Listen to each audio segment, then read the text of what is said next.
Welcome tonight to Year-Round Stewardship. My name is Terry Mathis, and I'm the Senior Program Director at the Episcopal Church Foundation. And it is my very great pleasure to introduce tonight's presenter, Chris Harris. Chris is Canon for Congregational Development at St. Paul's Cathedral in San Diego. And what you'll see from his presentation tonight is that this means he not only oversees the income requirements of the cathedral, but the work of incorporating new members and connecting their gifts and passions with the life of the church. Before joining the staff of St. Paul's, Chris was a tax attorney, and I think you're going to hear some pretty good stories from those days in his life. His passion is helping people integrate their faith and a sense of call into all aspects of their life. That's the workplace, finance, relationships, all while designing a life of purpose and mission. Chris has spoken to congregations, diocesan gatherings, and college classes, and he's served on numerous boards, including the Alpha Project for the Homeless, which was designated the 185th point of light by the President of the United States.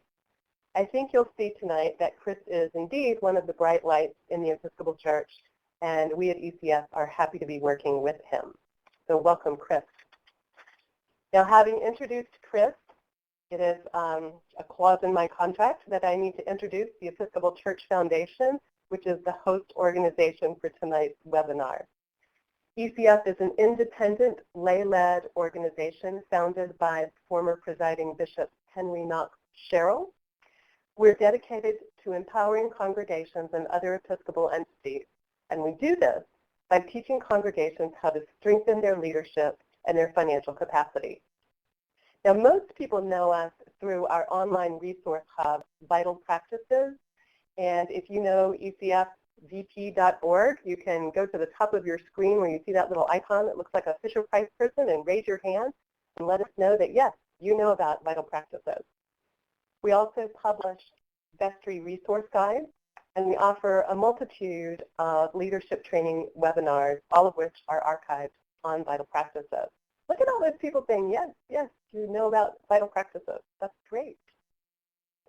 Now, good leadership attracts support, I'm happy to say, and the other half of our mission is helping you manage that support.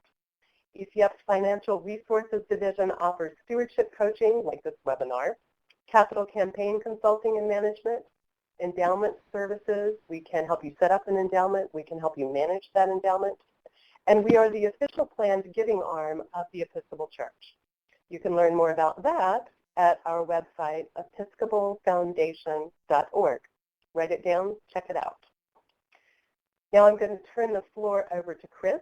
I'm going to turn off my web camera, but I'll be working behind the scenes to forward your questions to Chris. And again, if you're just joining us, feel free to type your questions into the chat log below, and we will get to them as we go along. So let me turn off my web camera, and Chris, I'm going to hand the slides over to you. Well, great. Thank you. Thank you, Terry, for that great introduction, and thank you to everybody for being here. It's great to see so many people interested in this topic of year-round stewardship, a topic that's very near and dear to my heart. And I hope maybe together over the next hour, we might be able to talk about some ideas, and you may be able to pick up at least one or two that you can put to work in your parish or your ministry context right away. So I'm going to start off with a nasty trick that one of my law school professors did to us, and that is to give you a pop quiz in the very opening moments of the class. I haven't taught you a single thing yet, but I'm going to ask you to see if you can answer this question. What is stewardship? Is it the annual campaign? Is it B, a general term for all the ways that we fund the mission and the ministry of the church? Is it C, about making prudent decisions around the church budget? A churchy term for fundraising for all you cynics out there?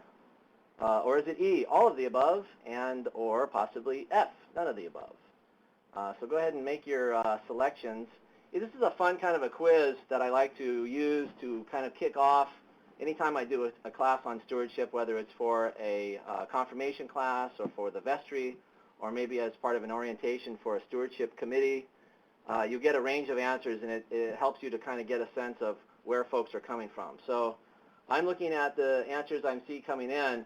When you do this quiz for newcomers or at a confirmation class or something, you tend to get people trying to reason out those first three questions. So you get a lot of answers there, and then a lot of folks will choose all of the above. And I'm actually throw this out there as an intro to the idea that possibly stewardship is way more than all of this. And in fact, I'm actually going to say or suggest that maybe the answer is F, none of the above. The point being that, so it's a little bit of a trick question. I apologize for that. But so what is stewardship? If it's none of those things, what is it? Here's a definition that was given to me by Terry Parsons, the late Terry Parsons. She was the director of stewardship at 815 for a number of years, and I think it's a pretty good one. Stewardship is using the gifts we've been given to do the work God is calling us to do. So if you define stewardship in that way, if you think about it that way, stewardship really becomes the how of the Great Commandment, doesn't it? It becomes the how of how we live out our baptismal covenant, how we seek to serve Christ in others. And it becomes the response to words it's important because I think words do mean something. And if we limit the meaning of stewardship, if we continue to only use it in the context of our annual campaigns, we run the risk of losing the theology that is behind it. Imagine if we did the same thing with prayer. Imagine if prayer became defined as that thing we do in church on Sundays, for example. It would change over time how our members, how we begin to think of prayer. Prayer would become a very church-centric, a very clergy-centric experience. And so it's important to remember that stewardship is this larger, much larger concept than the way we so often use it. And of course, one of the problems with all that is we've developed a number of time-honored traditions around stewardship, not just the definition. So often we tend to think of stewardship as that painful 3-5 week period in the fall. We don't have a great way of talking about stewardship, so we tend to rely on notions of obligation or guilt. There's a number of great stewardship programs on vital practices that you might want to watch. I would encourage you to watch that really go into the details of that. But needless to say, motivating people to give out of obligation and need and guilt and those kinds of ideas really doesn't work. The other kind of bad practice I see at a lot of churches I work with is there's a kind of underlying idea that stewardship or the annual campaign is something that we want to get over quickly so we can get back to spiritual matters. Does that ring a bell with anyone? It's kind of like the idea of just bear with us for this month. We've got to get this important work. I actually had a rector say that one time in a church I was in. Let's get through this. If everybody does their fair share, we'll be able to get this thing solved and move on. And that's unfortunate because, like I said, it really doesn't work very well in terms of developing successful campaigns. And we leave a vital part of our formation off the table. When we kind of leave the stewardship formation to just that narrow definition, I think we do a disservice. So the problem is many of our congregations end up in this kind of catch-22 where we don't really have an inspiring way of talking about stewardship, but then we have all this budgetary pressure that leads us to simply talk about it in terms of budget, and it's the annual begathon, as somebody mentioned in the opening. And the other thing I would say, too, is it tends to it perpetuates, I think, this disconnect between our money life and our spiritual life. And I think that is well personified by this email I received a couple of years ago. I've actually received a couple of different versions of this email, but this is from a longtime member that someone sent me. Dear Chris, I wanted to let you know that I will not be able to make a pledge this year, at least not for the foreseeable future. Business has really slowed, and I won't be able to, but rest assured, as soon as things turn around, I will be happy to do so, hopefully soon.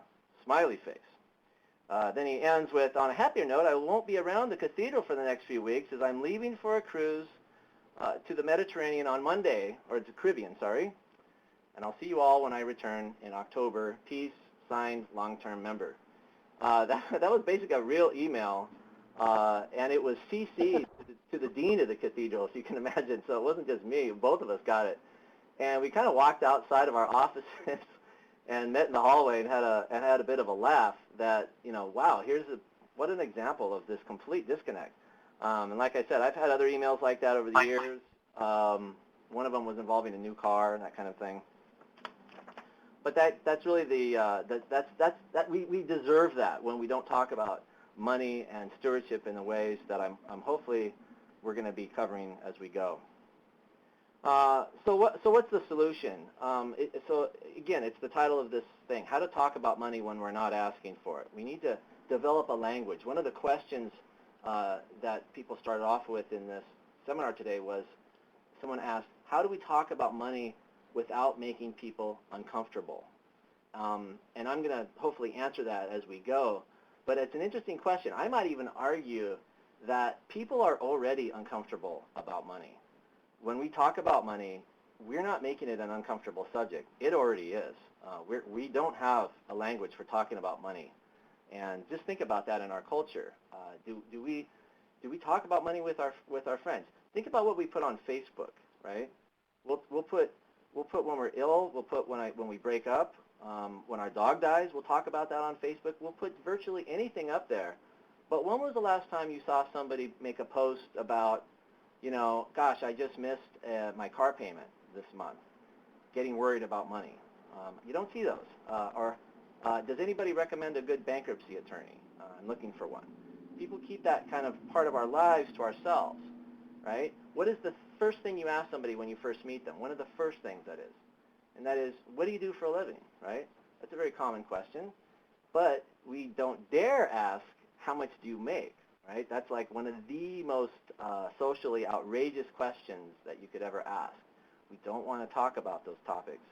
And that culture of inability to talk about money has filtered right over into the church. And so we're reluctant to do so. So we use terms like stewardship to talk about financial fundraising sometimes. And I think this is a culture that we need to change, and that's what we're going to try to tackle as we go. So who's our model for talking about money? I mean, if we don't want to talk about it and our culture talk about it, who in our life talked about money? And of course, Jesus did. Jesus talked about it quite a bit. In fact, there are people on the internet, you can Google this, who are debating very, very forcefully just exactly how often he did talk about money. But suffice to say, the consensus seems to be he talked about money and stuff, depending on how you define it, probably second to, as much as anything, if not other than the kingdom of God itself. So he talked about money and stuff more often than prayer, more often than serving others. And what was the context, right? Frequently, when he talked about money, it was often it was about our attachment to things, as money or stuff as a barrier to relationship with God and each other. And of course, the story of the rich young man is a great example of that. And we should talk about money. After all, we spend about a third of our lives earning it or spending it. We spend more time earning money than we spend with our spouses and with our children and with caring for others combined. We are all working a lot, aren't we? We are working longer hours than we ever have. We have both parents in the workforce nowadays. There was a time when that wasn't the case. So we're spending all this time earning this money, but we're not spending much time really discerning what we do with it when we receive it. And of course, if we don't do that, if the church doesn't enter into this conversation, this awkward, uncomfortable conversation, I can guarantee you someone will, and that is our culture, right? Our consumer culture is very comfortable talking about money. It is estimated that your parishioners will see between 1,500 and 3,000 advertisements every single day. So that's when you add up things like TV commercials, print advertisements, internet banner ads, the ads that come through on our cell phones, radio, digital music delivery, billboards, bus stops, even our clothing, right, has advertisements. And one of the underlying messages of most ads, if you watch them with the critical eye, is they're saying something to us about ourselves. They're saying, if you want to be thin, or if you want to be beautiful, or if you want to be accepted, or if you want to be successful, or any of these kinds of things, if you want to be lovable, in a sense, then you need to buy our product. And of course, conversely, if you can't afford that product, then you're going to be none of those things. It's like we're bombarded with this kind of conditioning, and it's a very negative conditioning. And it leads to some basic cultural values that I think have just been so intertwined in our DNA that we don't even always recognize it. And that is this idea that money is related to happiness and success. Enough is never enough, and that debt is completely normal and acceptable. And of course, I can remember in college our fraternity did a lot of fundraising by basically signing up students for credit cards. And it was a simple thing. All they needed was their school ID, and they were given, I think, about a $2,500 line of credit. And you can imagine what students did with a $2,500 line of credit. We bought a lot of beer and a lot of pizza. But that was, of course, our entree into the world of debt. And we were telling people, you know, you have to have a credit card if you're going to rent a car ever, or if you want to open up an account or whatever. It's very much a part of our culture. And there's some consequences to that. As a result, we don't really manage our money very well. These cultural values, I don't know if you know this, but 75% of your parishioners are living paycheck to paycheck. That is, they're one paycheck away from having a serious problem. That means they're living on the edge. And what's really interesting about that is there was a Marist poll a few years ago that said 55% of people don't even imagine that there's a problem with that. You know, it's become so normal that's perfectly acceptable to them. So not having any savings means we don't have any emergency savings, which means all it takes is a little shock to the system, and suddenly we're in trouble. So you can imagine if 75% of your parishioners are in that kind of a context, it's going to be really hard to talk to them about increasing their pledge because they've got a lot of other concerns on their mind. If their job is going through some kind of reorganization of some sort, or if their spouse is having a hard time finding a new job, they're on the edge, and it's hard to be a generous giver in that context. I saw a stat the other day saying that baby boomers have an average of $50,000 in retirement savings. That's a significant problem, and that's a lot of our parishioners are baby boomers. That's about $900,000 short from probably where they ought to be in their retirement savings by this point. That means there's a huge generation of folks out there who are not going to probably fully retire in the way that we think of retirement. And of course, all of this impacts our health. Stress is the #1 cause of health problems, closely followed probably by the amount of medication that we're all on to alleviate stress. I'm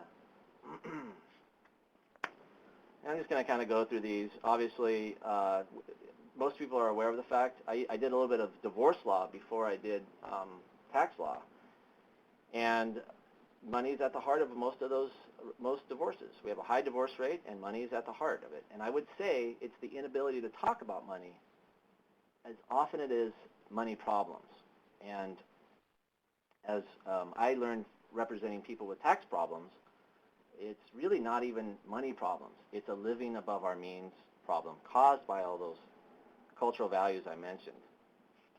And I'll tell you one other thing about couples too, and it's a sad thing again, but there's a increasing number of people who don't get divorced, who probably should get divorced, but don't because they can't afford it. You know, that's like the irony of our relationship with money. And of course, all of this gets back to probably what a lot of you are interested in this call is, well, how does this impact our attitudes about giving? You can imagine that this consumer culture we're in, this idea of debt and enough is never enough and keeping up with the Joneses and all that, it combines to create an atmosphere of scarcity, a culture of scarcity when it comes to money. So we tend to be fearful givers. If we're living paycheck to paycheck, as I mentioned earlier, it's really hard to be a joyful, generous giver because you know that if by giving away your money, you're making your own personal situation slightly more tenuous. You need to have a lot of trust in God. When we talk about trust in God, that is a serious trust in God. It's almost, I would argue, somewhat folly. But we'll talk about how we organize our budgets as we go. And that kind of gets to an existential question, too, and that gets to the underlying theology that I think we need to reclaim, and that is, who owns who, right? If we spend so much of our time working to earn money, we are living in larger houses than ever before. We have more stuff than ever before. We went into that Great Recession, and what was the growth industry during the Great Recession? Storage units. Storage units are a growth industry. People still needing to store stuff they don't have any place for. I represented people with tax problems, people that owed the government hundreds of thousands of dollars in some cases. And I would go through their financial statement, and I can't tell you how many people I saw on there. You know, they had timeshares, they had all kinds of stuff. They were paying rent to storage units to store stuff they could probably sell to pay their tax debt, or at least part of it. But at a certain point, if it's having that much impact of our lives, to the point that it's affecting our health in some cases, that it impacts our relationships, and we spend so much time accumulating it and protecting it and storing it, you know, you really ask yourself, who owns who? Are we designing our lives, or is the culture defining our life? I had a good friend in college. He always wanted to go into public service. He wanted to run for office or serve as a public servant in administration. He had a real heart for that. And I asked him a few years ago, you know, so man, when are you gonna run for something? When are you gonna get involved? And his answer to me was, you know, Chris, I got to tell you, do you know what kind of a nut I'm having to cover every month here? I couldn't afford to run for office because I couldn't afford to win. I couldn't afford to work for the public sector in any way because of the lifestyle that he had built. And I can tell you, that wasn't his plan in college. That wasn't his plan in life. It just sort of crept up on him. And I think that's true for a lot of us. I don't think the baby boomers, for example, decided they didn't want to plan for retirement. It just sort of crept up on them. And that is I think the tragedy of the church not talking about money.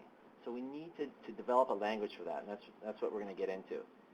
And then the last piece I want to say is, in part of this introduction, is these aren't just life skills that we're talking about here. This is, in my opinion, learning to live within our means ends up being the doorway to this abundant life that Jesus talks about, that we preach about all the time, that we reference in our stewardship campaign themes. We're always talking about this abundant life. It begins when you live within your means. It begins when you are no longer so self-centered that you are so worried about what's coming next or what's going to happen next month. When you can live with a sense of freedom, that's the time where you can kind of turn your energies and your focus outward.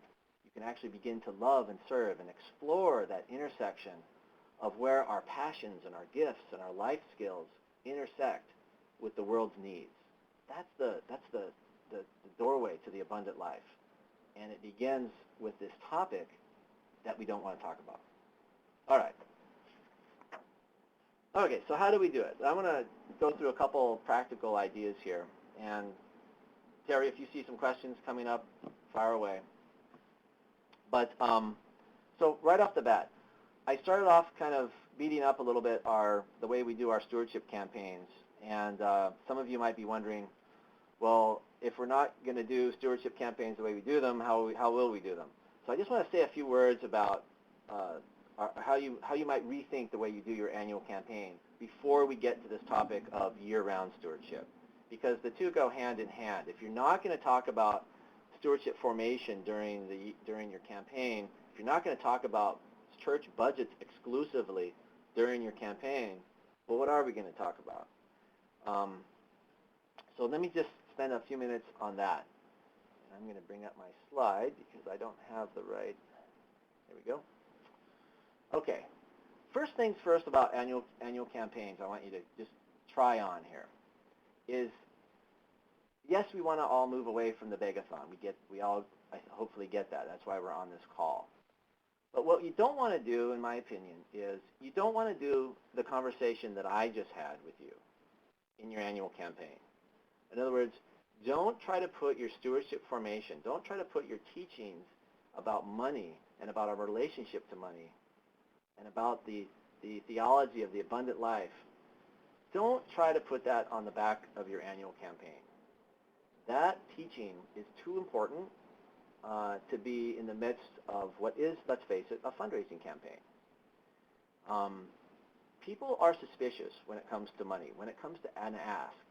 So if you are wrapping your pledge ask, your request for an annual pledge, if you're wrapping that up in all of this language, which may be really good teaching, it may be really good, theology, I think by and large people weren't going to get that message. They're not going to hear that message in the way you want them to hear it. I'm seeing a question here. Other percentages on how people spend their time. Yeah, I actually got that information on where people spend their time from the U.S. Bureau of Labor. So if you Google that, you'll see that same chart come up, and they've got it all broken out about how people spend their time. Very interesting, I might say. Okay. So if we're not going to do stewardship formation and stewardship teaching in our campaigns, well, what should we do? Well, I want to suggest that wonder if you might treat your stewardship campaigns as a kind of celebration, more as a time to harvest rather than a time to plant. Okay. So what is that? What do I mean by that? I guess what I mean by that is, think about your stewardship campaigns as a time to celebrate your ministry, all of the things that happened in the past year. Give some thanksgivings for the accomplishments and for the impact you had in your local community and with your parishioners. So use your campaign to celebrate your mission. And then also, I think you might consider using it as a chance to look forward. In other words, to do some vision casting for your faith community about what God might be calling St. John's or whatever to in the coming year. So it becomes more of a State of the Union kind of opportunity. It's an opportunity to sort of check in with each other. What's going on here? What is God doing in our midst? And where might we go next? So it becomes much more mission-focused. Now, and many of you will probably, and some of you maybe are of this opinion, that you need to pass out budgets and spreadsheets and bullet points about changes to the budget and how your insurance is going up or how rents are going down, and it's caused these kinds of pressures on the budget, and we need to increase by X%. All I can say to that is if you want to talk about that stuff, and I think it's useful because there are some people out there that want to hear that, and there are, okay? Have it available, but don't make it the focus, I guess is what I would say. Make the focus dreaming. Make the focus about possibilities, about what might happen next. The other thing I might add about stewardship campaigns is try to make them fun. That may be crazy to some people, but stewardship can actually be a lot of fun when you think of it this way. Drop the fundraising part of it, drop the budget talk, and make it a community building experience. Make it a family building experience. So when I do stewardship here at the cathedral, I invite everybody. I invite newcomers, I invite families, bring your kids. I'll have parties at different times of the day, different days of the week. And we try to do themes sometimes. Somebody mentioned they did a restaurant stewardship event where they all went to a dinner at a restaurant. That's great, I've done wine tastings, cheese tastings. I've done tea parties, high tea, very Anglican. We've done rooftop jazz dances, It's a time to gather and celebrate the year that was and vision cast for the year to come. That works for us, and I would invite you to try that if you're not doing it that way. It's very rare for some of our congregations to gather and have that type of visioning and conversations with one another. And so don't lose that. Stewardship is a great opportunity to do that. I actually tell people in the announcements, if you've never been to a party before, come. Leave your checkbook at home, by the way. These aren't, fundraising parties. We're not going to be auctioning. I'm not auctioning myself off to do your laundry for the weekend. This is not a fundraising event. This is a get connected event. Yes, we talk about the in-gathering. In other words, the moment where we want to bring a pledge card forward. Yes, we pass those out. Yes, we talk about it. We are funding this mission, but I guess what I'm trying to say is the focus is on the mission. It's on what we want to do. That's what people tend to give to, okay? They give the things that are exciting. They give the things that they're emotionally invested in. They give the things that are inspiring. And your church needs to be inspiring. And if it's not inspiring, all the talk about how you're not going to make your budget, or about how you're going to have to maybe cut out bulletins because they're too expensive, or you're going to have to maybe cut someone back part-time, all that kind of talk is not going to motivate people. Because people aren't fundamentally in our churches to fund the church. They're in our churches to be inspired, to be filled with the Spirit, and to be sent out to change the world and be transformed in the process. And if you can capture that type of vision in your stewardship parties, that's what we want to go for. The money will flow, trust me, okay? What time is it? Okay, I'm going to move on here. All right, another sort of foundational idea is, and this is okay, and then this is getting to year-round stewardship. Think of this as, this is not a technique, by the way. There isn't a checklist on how to teach giving as a spiritual practice. I want to throw this out here, though, as a goal. This is a goal we should all have. We want to we want to change our cultures at our congregations into one that thinks of giving as a spiritual practice. Just like prayer, just like worship, that it's not a program. It's not an event that happens in the fall. It's not something that's done for the sake of the church, even, right? So if it's a spiritual practice, you can ask yourself, would you still give if there were no church? Would we still give if there was no need for the church to have anything? That's the question, because we want to create a culture where giving is about my need to give, not about the church's need to receive. Okay? Jesus never talked about giving in that way. There was never the parable of the finance committee, right? There was never the teaching of the church budget. It was always about how do we get money and stuff out of the way so we can be the person that God wants us to be. That's spiritual giving as a spiritual practice. That should be your goal as a culture, and as we try to change this idea of talking about stewardship. There's a wonderful book, The Spirituality of Fundraising, that's in your materials at the end, by Henry Nouwen, and I do recommend that. It's a wonderful book. It's very short, very readable. Wonderful book to kind of kick off this kind of effort at your congregations if you are interested in moving in this direction.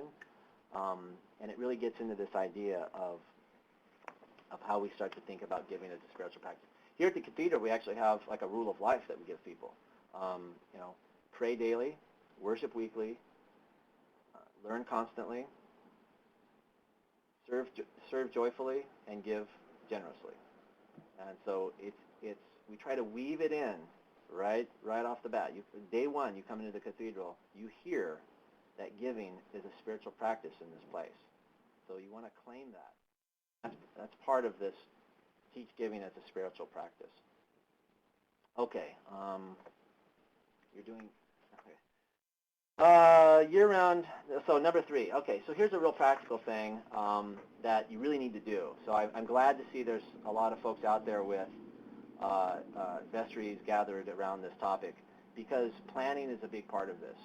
If we're going to take year-round stewardship formation and year-round stewardship seriously, we need to get out the calendar. And there's lots of ways to do it. There's no single way. But I don't know about you, but here at the Cathedral, if I don't get these different stewardship teachings or book studies, which we'll talk about in a minute, if I don't get these things on the calendar, they're going to get something else is going to come up. There's going to be another event of some sort. There'll be, the liturgy calendar grinds on. We'll be in Lent. Next thing you know, we'll be in Easter and then Christmas. The calendar will grind on. So if you have a kind of a budget or a calendar planning meeting early in the year, make sure you carve out some space for doing year-round stewardship. And there's no one way to do it. What I've given you here is just one possibility. This is roughly kind of what we try to do around here. Different times of the season, we'll talk about different aspects of stewardship. And in January, there's health and wellness, right? Taking care of our bodies, of ourselves. There's spiritual yoga going on. That's a wonderful time, right? New Year's resolutions are happening. People are trying to get in shape. So stewardship of the body. Lent is a wonderful time to talk about simpler living. Simpler living kind of being the sequel to once we learn to live within our means, well then how do we learn to live? How do we live in an abundant life where we don't get the 82-inch plasma TV or whatever? Simple living is a wonderful theme for the time of Lent. In the spring, we do a time and talent campaign, right? How many people here do a time and talent campaign, by the way? I think we actually have a poll on that, don't we, Terry? And time and talent fairs, time and talent campaigns, right? We all know what that is. It's how do we give our gifts back into service.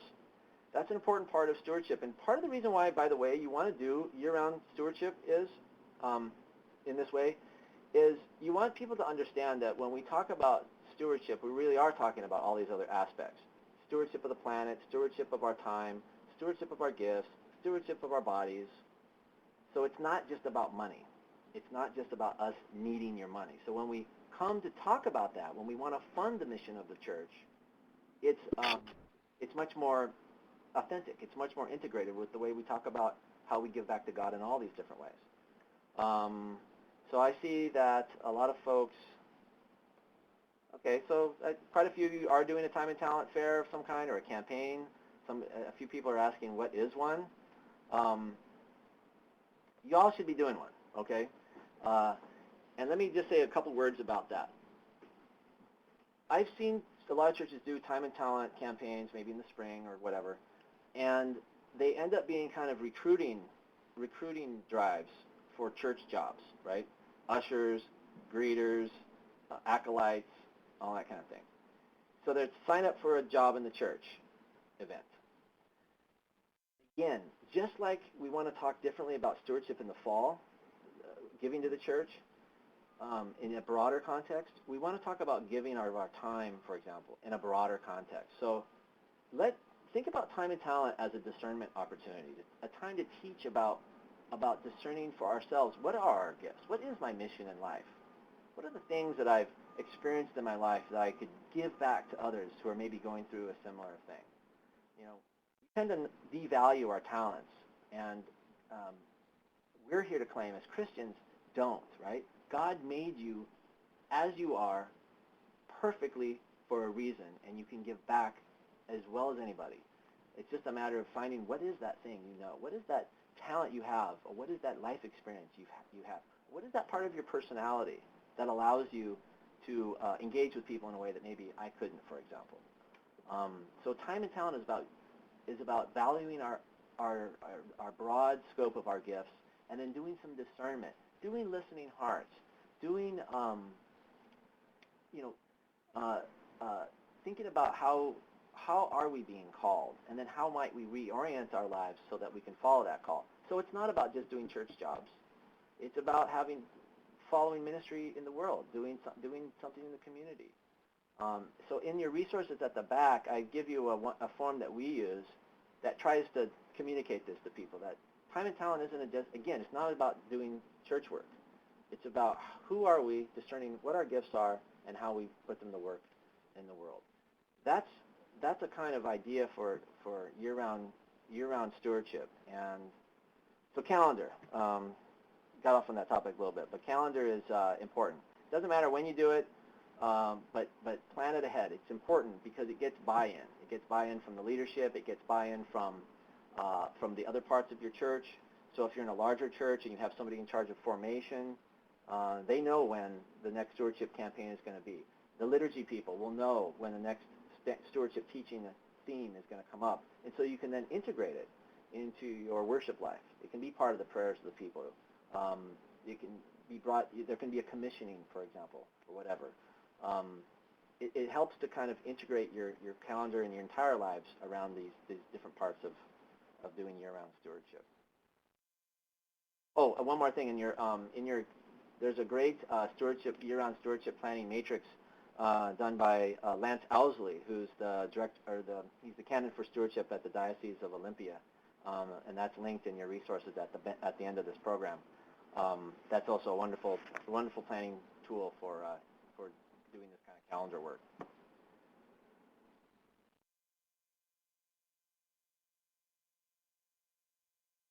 Okay, I'm going to move on. I'm going to move on to, oh, I'm sorry. So year-round stewardship practices, doing some faith and finance classes. So this is the topic. This is where you can get into the nitty-gritty about money. So all of that stuff I talked about early on, all that stuff that's on our parishioners' minds that they're unable to talk about with their friends and that the church has been unwilling to talk about generally. These are resources to help you do that, to help you find a language for tackling topics of debt and budgeting and all that sort of thing. So I've used all of these. They're all good. I think obviously we would love to all have somebody in our parish who is comfortable hitting these kinds of topics. Maybe you do. Maybe you have somebody who has a passion for this work and they want to bone up on it a little bit more and kind of make it their thing. I would encourage them to do that. On the other hand, if that's just not the case in your context and time is a problem, as it is with all of us, these kinds of packaged programs can be really helpful. Freed Up Financial Living is produced by Willow Creek, which is a mega church in Chicago. It takes some translation into Episcopalianese, if you will. You know, evangelicals do a lot of proof texting, which can be a little off-putting. Dave Ramsey, same thing. He's kind of like the high school football coach of this era. He's very entertaining. The theology is a little bit different than what we're accustomed to as Episcopalians. But you can translate these things. You can pick them up and see what they're trying to teach. What they've got in there in all these programs is really good. It's really good nuts and bolts how to budget, and it's done in the context of faith, of tackling these kinds of theological and existential questions that I was mentioning earlier. So I do recommend them, and I do recommend that you make them your own. Use them as a starting point, not as an ending point, if that makes sense. Living Wisely, on the other hand, at the bottom, that is actually a program that was put together years ago by, Terry Parsons, and it is available on the Episcopal Network for Stewardship, TENS website, and I'll give you a link to that at the end. That one is done by a tried and true Episcopalian, and it's free. And so that's a good program. All of these things are good. There's other ones out there. The point is there's a way of getting you unstuck if you're not sure how to tackle this. It's a way of picking up a program. These are turnkey kinds of things. You don't need to be an expert. You don't need to be a former tax attorney. You can pick these up. There's a leader's workbook. You know, it's all packaged and very ready to go. Check them out, and I'd be interested in hearing your feedback. Another one, I've got some DVD resources. Again, these are things you could show, movie nights. You could do a video series where you show a clip of each one of a DVD, a couple chapters each night, and do a kind of small group discussion afterwards. These are some fun ones that I've used. Maxed Out is all about debt and the impact it has on us. That one's completely secular. All of these are basically, except for the last one, What Would Jesus Buy? That one's a little bit more got some spiritual implications. Affluenza was put out by PBS, and it's a great series, a lot of fun. It's a little dated, 90s, but that one and its sequel, Escape from Affluenza, which focuses more on simpler living, those are readily adaptable to a church context because they break the ice. They open up this hard topic that we sometimes don't want to talk about. And you can't help it because people want to talk about this area of money. It's like it's bottled up within us. And I'll tell you another thing too. Doing this topic can be evangelical, believe it or not. Every time I do a class on money or on budgeting, I put it out in the community. I let the community know. I put up bulletin boards around town at community centers, advertisements, whatever, and we always get a few. I always get folks from the community taking the class. I had a Muslim one time doing a Living Wisely class. I thought that was great because these are life skills. These are valuable life skills that people aren't getting. I taught these classes. I was asked to teach a few of them in local community colleges. All right, so I'm essentially doing a church stewardship program for community colleges, and the kids loved it because it was hitting a topic that they grew up dealing with, but not really understanding a language for talking about it. You know, I took out the God references and inserted personal life mission or personal values, right? And it was a great topic. It was a great classes. So this is really good stuff. And again, if these kinds of materials help you to kind of break the ice a little bit, great for youth groups too. Have at it and watch them ahead of time, and then do your own reflection about it. What would be a good discussion question, right? That could flow from these. Book studies. Here's a number of great books. I'm not going to kind of go through these individually just for the interest of time. I do really want to point out, though, Your Money or Your Life. That is a great one, and it's so readily adaptable to small group studies. The same with Your Money and Faith. That's a great one. It has small group discussion questions after each chapter, and great ones.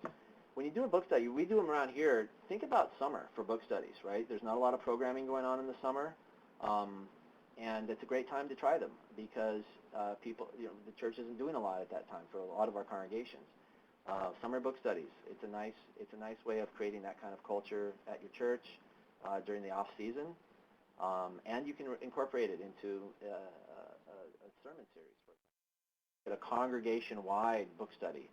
You can invite existing small groups or existing Bible study groups to join in on the conversation. So let's say you decided to, let's tackle your money or your life and have a conversation as a congregation about that. Get everybody to sign up and do it, and work it into your what comes of it. It's all part of this kind of constant drip, drip, drip about helping people break open this topic. Okay. Here's a number. I mentioned Episcopal Church, the Episcopal Network for Stewardship, TENS. If you're not a member of that, I would really strongly encourage you to join it if you can. If your membership is less than $100, it's only $100 to join. If it's more than that, it's $250, and a diocese can join for $1,000. And the TENS has an enormous amount of resources. I'm giving you just a few. They've got even more. And you can get on there and use those for ideas. Lots of great ideas for Advent studies, for Lent studies, that kind of thing. Good Sense is part of that Willow Creek program. They do a newsletter every month, I think, and you can pick up ideas, sermon topics, possible book studies, possible things to work into a class. Money and Faith Network is another great one. That's mostly podcasts, but it's a great way of having those kinds of things running in the car as you work on developing your own sort of language around talking about money in the church. And of course, the Episcopal Church Foundation, Vital Practices, lots of great webinars, and I'm sure more to come.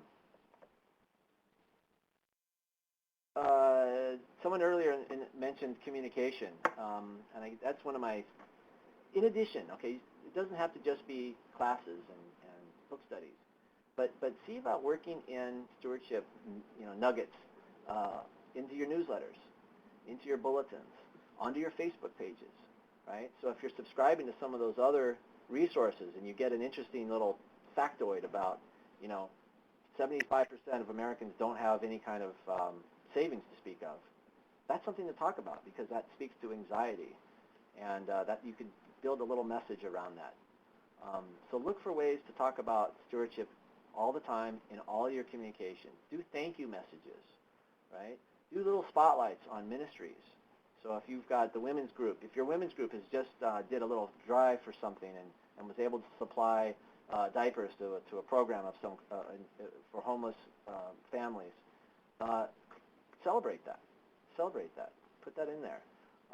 So often I see churches, and I'm guilty of this too, we'll have one ask after another, right? One thing after another, all great causes, but we're not always as good as the follow-up. Okay, so what happened with that? So we raised $5,000 to buy nets for folks in the developing world to protect them from, malaria or something. Claim that. Tell them how many we did. Thank people. Thanking is a great way of talking about stewardship during the year, and we just don't do enough thanking.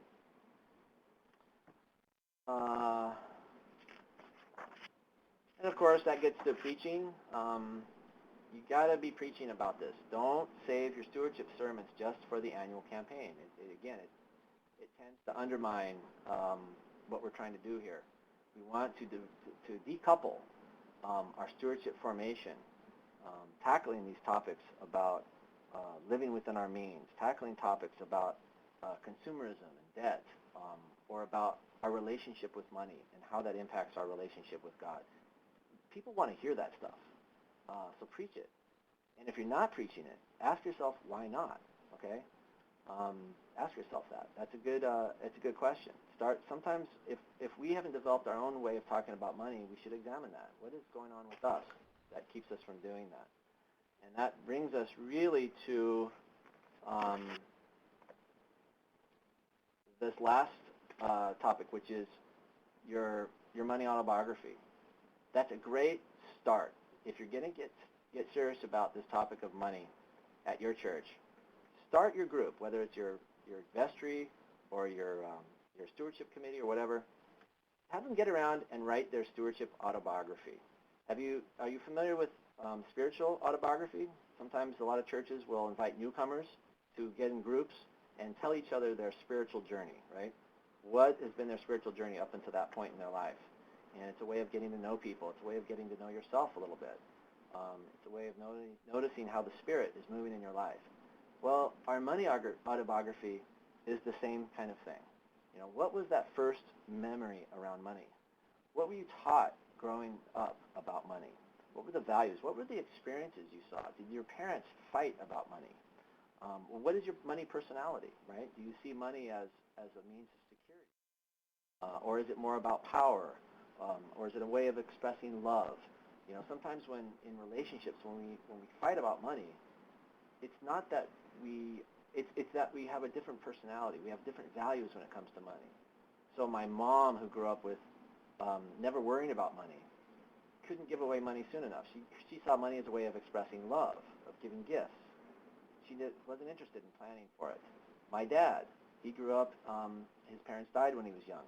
He lived very modestly growing up. And so for him, money was all about security. So the two of them came at the topic so wildly different. And that impacted their ability to stay together in the long run. So, Terry, are we running kind of towards the end here? You are just on time. I'm going to start my web camera again because what we'd like to be able to do is run you all very quickly through the resource references that are at the end of the slides that should have been sent out to you before this webinar. If for some reason you did not receive these slides, worry not. You're going to get another email that gives you a link to this recording. So those of you who were having trouble with the audio on your computers, it seems to have been related to the bandwidth on the computer systems. People with phones were not having audio problems. You'll be able to go back and catch whatever you missed on the recording. as well as download all these slides with the resources that Chris has been mentioning. In addition, there are some other resources coming up, a few more webinars in the coming weeks, vestry orientation, basics of endowment, communications for Episcopal leaders. I think that was Robert, who was asking about communication. Mid-March, we've got one of our campaign consultants who specializes in debt and its impact on congregations as opposed to your individual parishioners.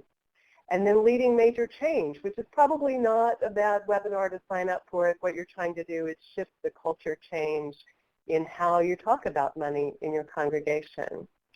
If you've got questions that didn't get answered here, by all means, shoot me an email or my colleague, Louise Bayeto. Our email addresses are right here.